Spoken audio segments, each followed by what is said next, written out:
Well, Lleyton, just tell us about your plans for the year and the fact that they involve playing tennis. Yeah, obviously I've thought long and hard what I want to do and still get out of the game, and I'm still motivated to go out there and compete. And at the moment, the main focus is obviously Davis Cup coming up for Australia. We take on the Czech Republic, but the grass court season obviously in London, and playing Queens, and then obviously Wimbledon, two of the most special places that I've ever played tennis before, and had so much success and some of my greatest memories and victories at both those places. So I can't wait to get back there at least one more time.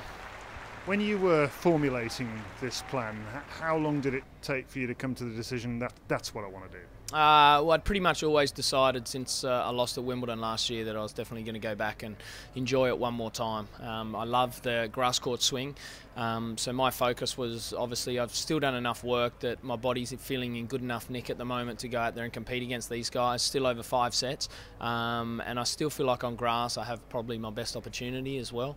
You never know with the draw opening up, and there's not that many guys that are real contenders of winning the big tournaments on that particular surface.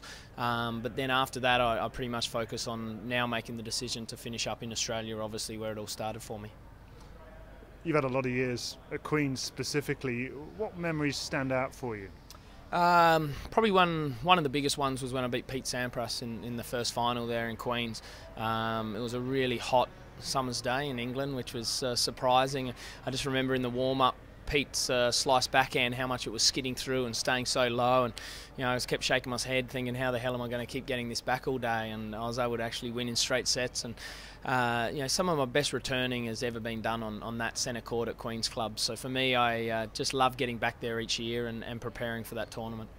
You're in pretty special company. Only 4 men in the Open era have won it 4 times. You, John McEnroe, Boris Becker and Andy Roddick. People like Rod Laver have won the tournament.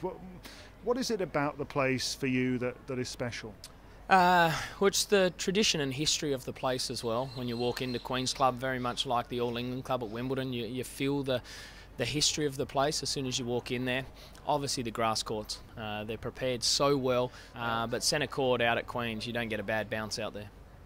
Now, we obviously don't even know what the entry list looks like yet, but so it's kind of an unprecedented move to be guaranteeing somebody a wild card, and I think that shows the sort of regard the tournament holds you in. What do you still think you can do this time around? I still give myself a good shot. I feel like obviously with a little bit of luck in the draw, but as I said, the grass court tournaments seem to throw a few surprises. Obviously Queens this year, there's going to be 1 week before on grass actually for some guys to get their eye in before coming to Queens, which is the first time that's ever happened.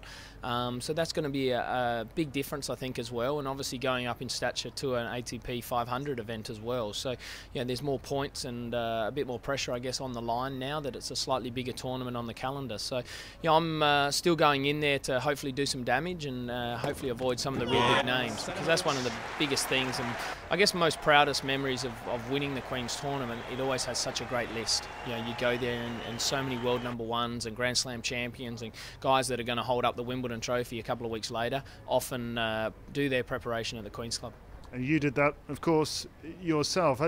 I just wonder, in terms of players that you might play, you say you want to avoid the big names, but is there a bit of you that would maybe like to face Andy Murray on one of those courts? Oh, it'd be nice to face Andy at some stage at Queen's Club. He's obviously had so much success there as well, and he always has to carry the flag, obviously, for Great Britain at that month of the year. But he plays so well on the grass courts. Obviously, he's had winning the Olympics and Wimbledon and Queen's as well. So it'd be nice, but hopefully ladder in the tournament.